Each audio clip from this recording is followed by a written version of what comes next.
आज अभी इसी वक्त से तुम्हारा और हमारा व्यवहार खत्म। अब तुम्हारा मुझसे या मेरे स्वामी खानदान से कोई लेना देना नहीं। उस्ताद रंगास्वामी की बात सुनकर शिवा चौंक गया और उसने पलट कर पूछा, क्या मतलब? मैं को समझा नहीं। आखिर क्या चल रहा है उस्ताद रंगास्वामी के दिमाग में? कहीं अपनी जान बचाने के बाद उस्ताद रंगास्वामी का इरादा तो नहीं बदल गया? क्या वह शिवा को आसानी से वहां से जाने देगा या फिर अब शिवा को कोई कीमत चुकानी पड़ेगी? तुम वही हो ना जिसके पिता को शास्त्री खानदान से बेइज्जत करके निकाल दिया गया था? अगर आप कुछ कहना चाहते हैं तो खुलकर कहिए। इस तरह पहेलियां क्यों बुझा रहे हैं? अरे तुम तो बुरा मान गए।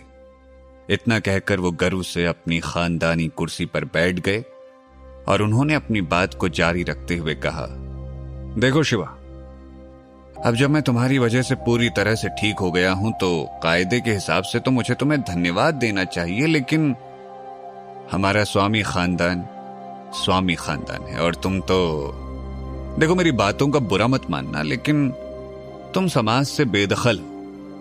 अब तो तुम समझ गए होगे कि मैं क्या कहना चाहता हूं। तो भविष्य में अपना नाम जमाने के लिए और अपना रुतबा झाड़ने के लिए ना तो तुम मेरा या मेरे खानदान का नाम इस्तेमाल करोगे और ना ही तुम्हें हमारे इलाके में किसी तरह का व्यापार करने की अनुमति होगी, ठीक है?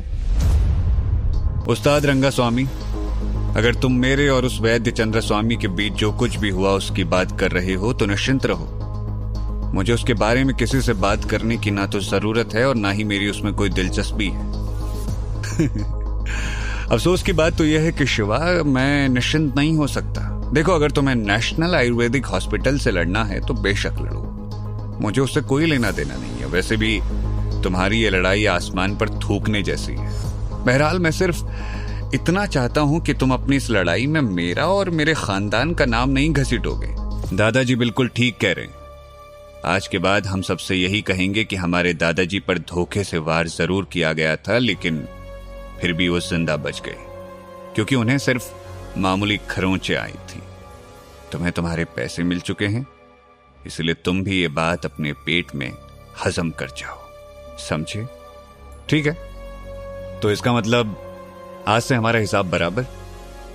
इतना कहकर शिवा वहां से उठकर जाने लगा तो उस्ताद रंगास्वामी ने पीछे से अपनी रौबीली आवाज में उसे रोकते हुए कहा, ठहरो, अब क्या? तुम यहां से जा सकते हो, लेकिन तुम्हारे हाथ में जो दिव्य फलों का गुच्छा है वो यहीं रहेगा। उस्ताद रंगास्वामी की ये बात शिवा के गले नहीं उतरी। उसने झट से पलट कर देखा तो सामने हॉल में नंदिनी और छोटे उस्ताद बाकी के गार्ड्स के साथ वहीं खड़े शिवा को घूर रहे थे। तुम्हें तुम्हारे पैसे मिल चुके हैं, अब ये दिव्य फल हमारे हुए। चुपचाप इन्हें मेज पर रखो और चलते बनो यहां से। उस्ताद रंगास्वामी के इतना कहते ही शिवा के दाएं और बाएं खड़े 2 फाइटर गार्ड्स शिवा पर बंदूक तान कर खड़े हो गए। अरे बेगैरत और एहसान फरामोश लोगों, मुझे मजबूर मत करो, मैं तुम्हें मारना नहीं चाहता। अच्छा, तुम्हें अब भी लगता है कि तुम हमसे लड़ पाओगे? मेरी सलाह मानो, चुपचाप अपने पैसे लो और ये फल मेरे हवाले करके यहां से दफा हो जाओ। तुम्हारे पास सिर्फ 10 सेकंड का समय है। उस्ताद रंगास्वामी की बात सुनकर शिवा का खून खौल उठा। उसने अपनी जेब से वो ब्लैक सुप्रीम कार्ड निकाला और उसे अपनी हथेली में बंद करके गुस्से से चिल्लाते हुए कहा, रंगास्वामी, तू ठीक होने के लायक ही नहीं। इतना कहकर शिवा ने उस कार्ड को अपनी उंगलियों से मसल कर उसे चूर चूर कर दिया और फिर, नहीं चाहिए तुम्हारा पैसा, रखो इसे अपने पास और मेरी दी हुई जिंदगी मुझे लौटा दो। शिवा धरती पर भगवान शेषनाग का अवतार था, इसलिए वो जब तक शांत था तभी तक ठीक था। अचानक वहां का मौसम बदलने लगा। स्वामी खानदान के घर की छत पर गर्जना करते हुए गहरे काले बादल मंडराने लगे। उसने गहरी सांस लेकर शेर की तरह दहाड़ते हुए अपना मुंह खोला तो उसके मुंह से निकली सांसों से वहां एक भयंकर तूफान आ गया।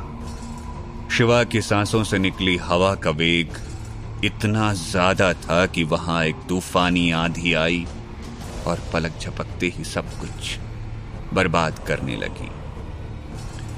जैसे ही वो हवा उस्ताद रंगास्वामी के पेट से टकराई, उन्होंने उल्टियां करते हुए वो दिव्य फल फिर से बाहर उगल दिया।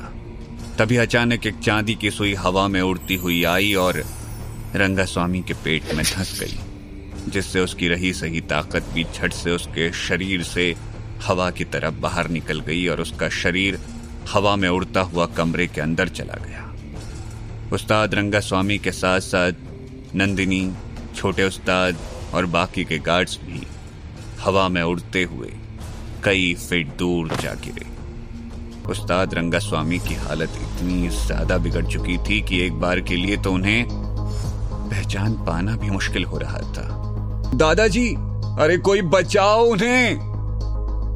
लेकिन उस्ताद रंगास्वामी की हालत देखकर ऐसा लग नहीं रहा था कि अब उन्हें कोई भी बचा सकता है। उनकी उखड़ती सांसें और डूबती धड़कनें उनका हाल बयां कर रही थी।